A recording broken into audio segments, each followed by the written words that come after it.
Hello, everyone, and welcome to DreamLeapers Inspiration. I'm your host, Harriet Cole. As always, honored to be here with you now. How are you doing? When you check in with yourself, for real, when you ask yourself, how are you doing? What is the answer? I've been talking to a lot of people recently, including people in my happy place where I am, even when being in the best possible place where you could find yourself. I've been listening to a lot of stories of stress, stories of people just going through it, whatever it is, medical emergencies, relationship challenges, job insecurity, uh, international strife, just paying attention to the news and looking like, OMG, what is going on? Thinking about the future for future generations. It's like there's a lot.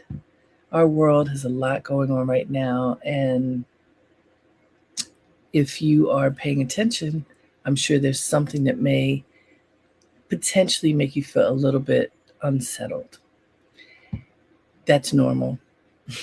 I think if we weren't impacted by the various things that are happening in our world, that may be a sign of oblivion or I don't know what. But what I do know is that in talking to a lot of people, listening, just, having my ear perked up to hear what's going on, I'm noticing that a lot of people are feeling contracted. And if you feel that way in any sense, first of all, it's okay. It's part of life to feel that sometimes. But I also want to say to all of us, pay attention and notice, what do you do if you are feeling uneasy, if you are feeling unsure, if it feels like there's not enough. I have been in the company of some folks who are great thinkers and scholars, and one of them, who's going to be a guest on my other Dream Leapers program soon, Dr. Eddie Glaude Jr., has studies and runs the African American Studies Division at Princeton University, and he has a new book out. One of the things that he has talked about so eloquently and poignantly is our future and what's going on, and how can we have hope? What can we do in order to ensure the future for generations to come? And how sometimes incredibly challenging that can be. And what happens when people feel like whatever they thought was theirs is not theirs anymore? I've been looking at this for a long time, and what often happens when people feel that they don't have enough of whatever it is, they pull back on the generosity. They say, I don't have enough to share. I don't have enough to give. I have to hold on to everything that I have because I have to make sure that I have enough. So there's that sense of, grabbing, holding, and withholding. And even with just speaking of Glaude again for a moment, what has occurred in our country with the anti-DEI movement and, ICE pushing people out and all these things. I don't talk about politics that often here, but just contextually, this holding on and pushing away, like this group of people, you don't get to be here anymore. You don't get to have whatever there is because there's not enough. It needs to be all for me. So dangerous, that kind of thinking. There's another kind of thinking that one can have, that there is enough in the world to go around, that there's enough for everyone. And that if we approach our relationship to ourselves and others from a perspective of generosity and abundance, what happens? As opposed to, no, you got to go because there's not enough for me. And I really wanted us to think about that because it happens on so many levels. Yes, it happens. It happens globally. It happens within countries. It happens within communities. And it happens within families and in personal dynamics and relationships. And we often don't think about what impact our thoughts, words, and deeds can have on not just the people who are very close to us, but the ripple effect for the world. If I'm not being generous, what does that say for the next community, the next group, whatever it might be? If my attitude toward living and being and communing with others is not from a perspective of generosity, then what happens? And of course, I'm not saying that you should bleed yourself dry by sharing everything that you have with others. You have to take care of yourself. You have to have stability in your life and world. But sometimes we can be stingy. Sometimes we can have opinions and judgments that are based on feeling lack rather than based on feeling that there's enough for everyone. And so today I wanted us to talk about practicing generosity and what that looks like and what it doesn't look like. I personally have been in a dance with this myself, which is like when stuff comes up for me really strong, I feel like I should share it because maybe somebody else is going through something similar. And I have been in my spare time, like many other people, I've been binge watching a TV show that is from a long time ago. So you all probably remember that TV show ER, Emergency Room. It started in the 90s and it has a gazillion episodes and seasons. And so it's a thing you can have one like sort of buzzing in the back. So I've been having it buzzing in the back. Anyhow, at a certain point during the show, and for anybody who might be watching, sorry if I'm giving something away, but it's a really old show, so you could have watched it before. There's a character who is dying, and his name is Mark Green. And he has two daughters, one who is old enough, she's a teenager, old enough to understand that her father is dying and to be in tremendous pain and fear about it. And she was going through her own stuff, and he wanted to make sure that she received whatever lessons he could give to her about how to live her life, how to live a life of honor and grace and love and possibility. And his last words that I recall that he shared with her were about generosity. And I want to go to the quote that I pulled from that, because that's what the quote that I wanted to look at today. It's from a character. You can pull it up, Fallon. It's from a character from ER, but I thought it was such a brilliant contemplation about generosity and what it means and the approach that you can have in your life. So let's see if I can. There we go.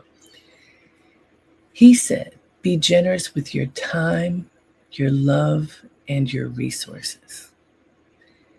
As Dr. Mark Green was literally taking one of his last breaths as he was talking to his daughter, that he's like, what is it that I didn't remember to tell you? What do I want to make sure that I have given to you that you can carry forth in your life? And it was these words: be generous with your time, your love, and your resources. Sit with that for a moment. Be generous with your time, your love, and your resources. Do you practice that? Do you give of your time to the people and causes, and including yourself, uh, who are deserving? The time is the most valuable thing that you have, of yourself, of your time. Do you give of your time for things that you value? Do you give of your time just in the moment?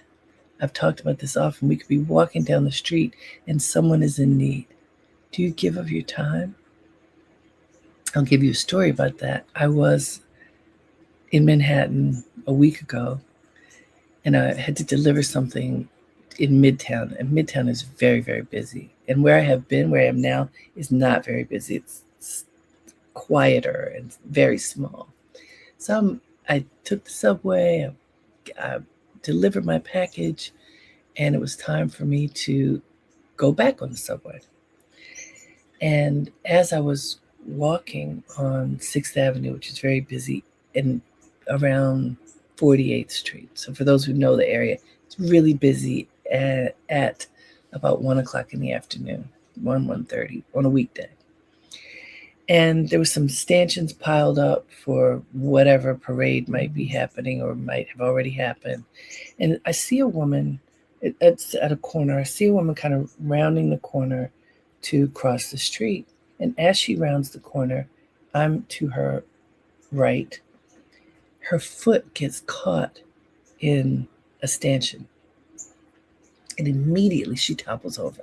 And I had a bag in my hand. Like, it happened so fast. I could not do anything other than to stop because she fell.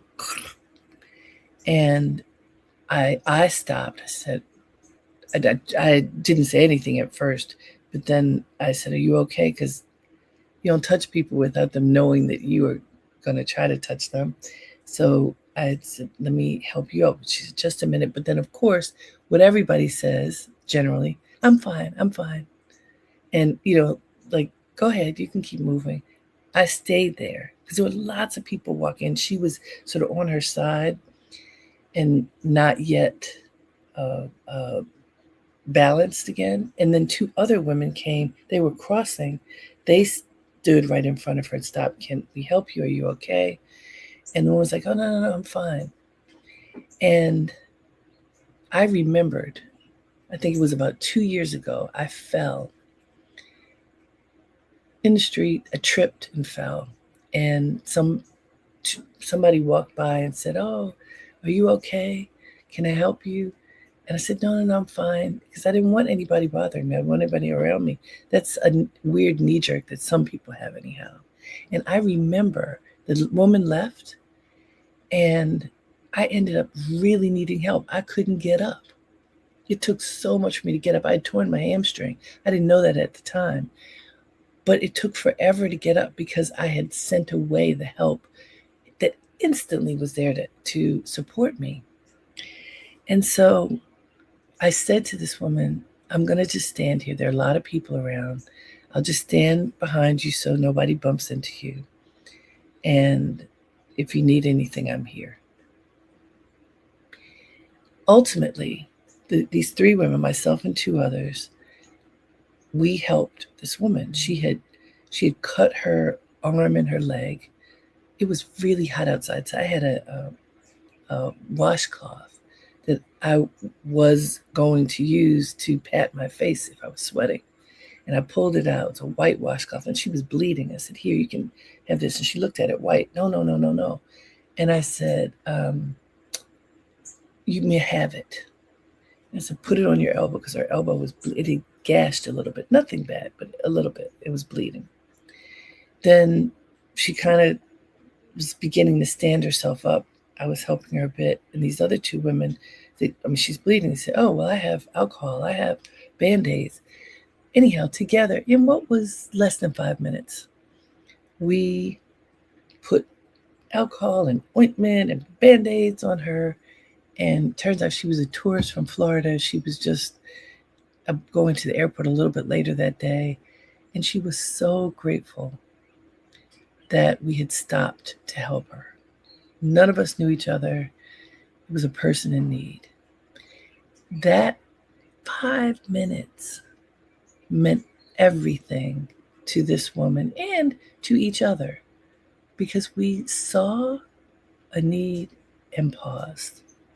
So giving generously of your time is the greatest gift ever. And Mark Green's second thing was to give generously of your love. Offer your love. Don't be stingy with your love. When people realize that you see them through the eyes of love, that you welcome them through the eyes of love, there's a softness that comes when you look through love. And I really want you to think about this. And I know for me, right through here, there have been interactions that I've had with people who are close to me, but with whom I have a bit of a combative relationship. And I think on both sides, we have withheld love. On both sides, we have withheld tenderness, thoughtfulness, because there's a bit of a battle going on. That does not feel good. If you have done that or been on the opposite side of not experiencing any of that sweetness or tenderness or thoughtfulness, kindness, it can feel like a dagger to your heart. And I know if I can do it, you can do it too. We often do it unconsciously, but it's withholding kindness, withholding tenderness, withholding thoughtfulness. That's not generosity, right? And what does it cost you to offer a genuine smile, to give one more beat to whatever the moment is that you're engaging with someone, to see someone, to actually look in their eyes and see them and see the goodness in them. No matter what is going on, there's still goodness in people. You could be mad at somebody, hurt, frustrated, whatever it is. But if you can pause and look through the lens of love and see goodness, just where's the goodness? It's there. Everybody has goodness in them. But if you have so much emotion or history with someone that you just won't allow yourself to recognize the goodness, then you have brittleness. Instead, it can be volatile. And who wants that? But I'm telling you, because I've been going through this, it can be very, very difficult to break the cycle of volatility or negativity or extreme emotion if you're in it. If you're in it, it's like, ooh, what happened? I'm looking, some folks have been making comments, so I want to just acknowledge them. Well, first of all, there's Virginia. She's always with me. Good morning to you too, dear. My friend Sekou says, I pay attention to people who have fallen too. Yeah, honestly, when people fall, they always say, almost always, I don't need help. They almost always do need help. But the biggest help is just standing there and waiting to see, after they collect themselves, how you can help them. Don't touch them before it's okay to touch them. Let's see who else is writing in. Nubia, Showed grace and laughed it off, but how you treated me was very embarrassing. You inserted yourself into my conversation with someone else and embarrassed me. It was not, okay, I'm not following that. I showed grace and left it off. Okay, am I understanding? I'm trying to understand what your point is. Okay, something that wasn't generous, where this person felt that combativeness was surprising. Okay, I want to understand that. I don't. So if you write it a different way, maybe I can understand it a little bit better. But I can say this. To your point of combativeness, being combative isn't helpful. Being combative only stokes the flames. And whether you know someone or you don't know someone, being combative just doesn't help. It sometimes is our knee-jerk reaction, but that certainly doesn't mean that it is the way to go, because it stirs the pot, it creates agitation. And I want to say this, if you find yourself in a situation where you are being combative, whether it is with a stranger or not, stop. If you feel it happening, you feel yourself caught up in the swirl of it, stop. And apologize. If you're doing it, stop doing it. Because it's not helpful. Being combative pretty much is probably never helpful, because the energy is so strong, you can't necessarily read the room. The third part of Mark Green's quote was to be generous with your resources. He says, be generous with your time, your love, and your resources. Again, that doesn't mean that you go broke helping other people, but what do you have that you can share with others? How can you give a little bit more when the moment calls for it? This is a tough one for people. And it's been a bit of a tough one for me recently, because I was feeling that all the boundaries were gone. That I had no privacy, no space that was mine, and in a particular situation. And I became combative in that, in the sense of trying to establish boundaries. My contemplation about it is, this is a good time for regular meditation, because it helps you to get back on track, to be back in alignment. And the alignment can help you see, why do I feel like this?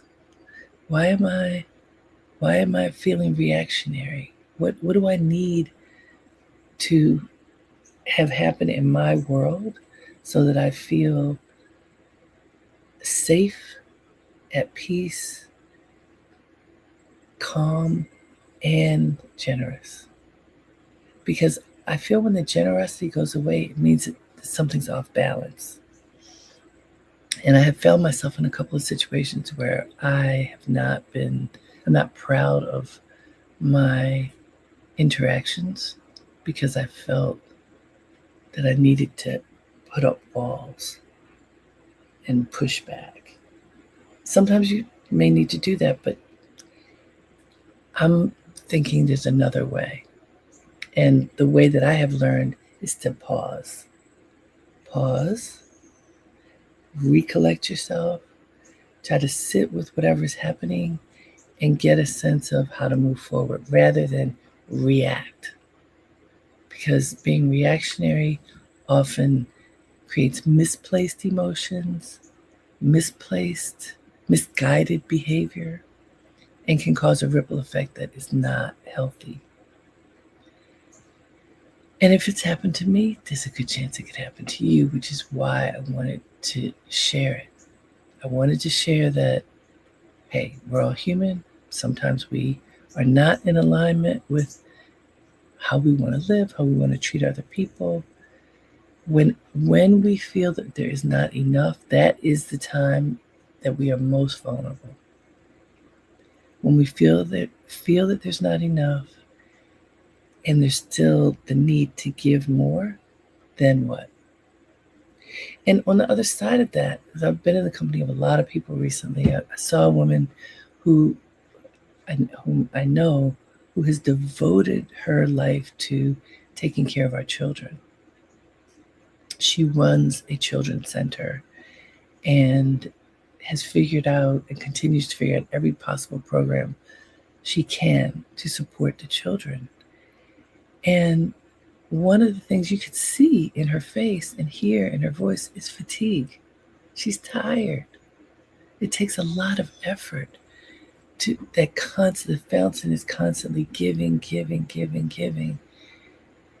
And there needs to be the give and receive, right? It needs to be reciprocal, but it doesn't always feel that way. When you start to feel brittle because your cup is empty, then what? If you have been so generous, at least in what you think and how you have managed your time, your love, and your resources, that you were depleted, like you're on the side of the road with no gas, that's off balance.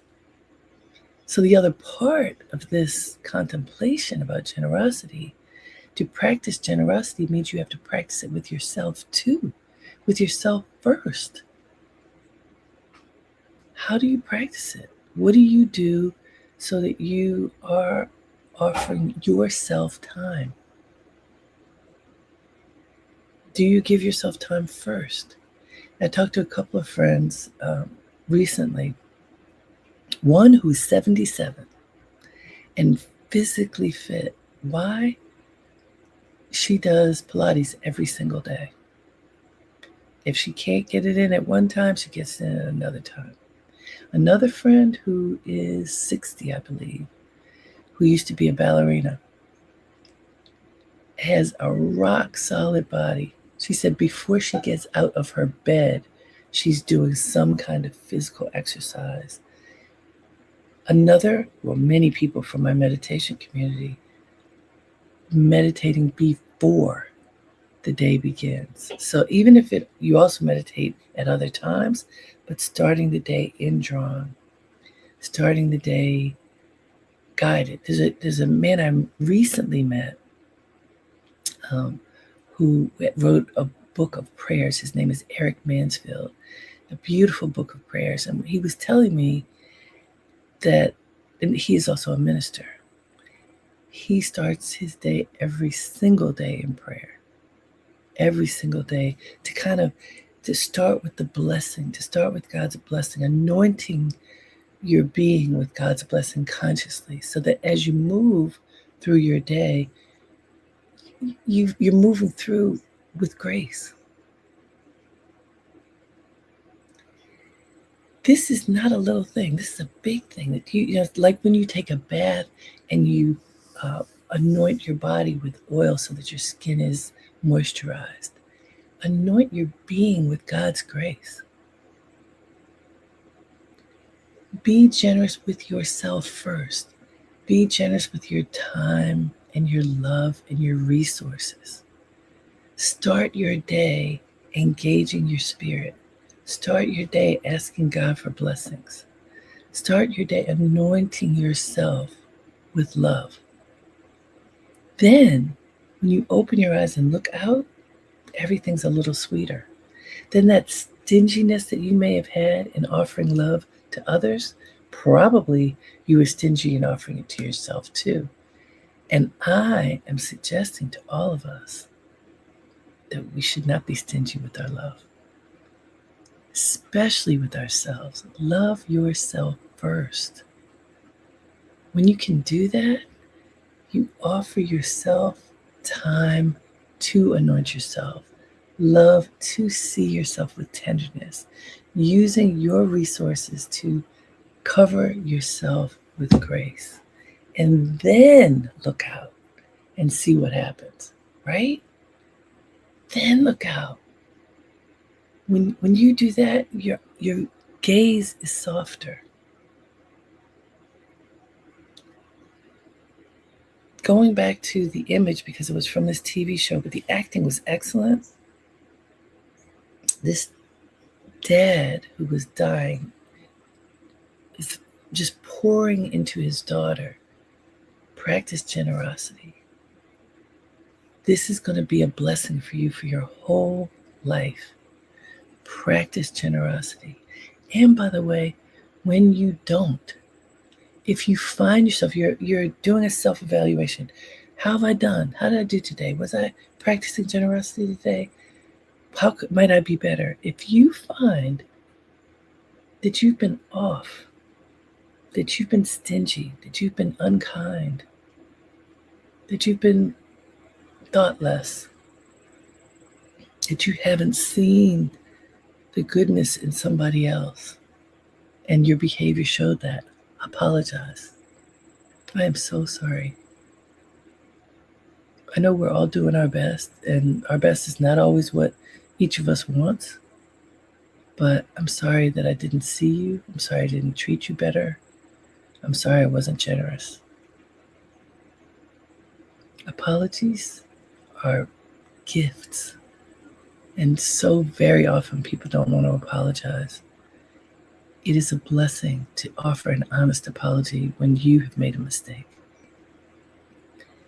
And so to all of you, I offer the gift of really thinking about practicing generosity with your time, with your love, with your resources, with yourself first, and with all who come in contact with you next. Your day will be sweeter, I promise you. But also, in your assessment, when you see, I wasn't so good there, it wasn't so good there, you could have some really uncomfortable feelings when you look at behavior that you're not proud of.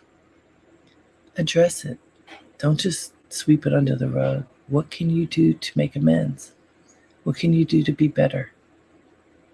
We're all human, so we make mistakes, but what can you do to be better? Then do it. Thank you so much for joining me today. Thank you for all of you who wrote in. And to all of you connected to me right now, I hope that you are receiving the generosity of spirit that I'm intending to offer to you. And for anyone who I may have hurt, I apologize. Until next time, have a great day and make it count. Namaste.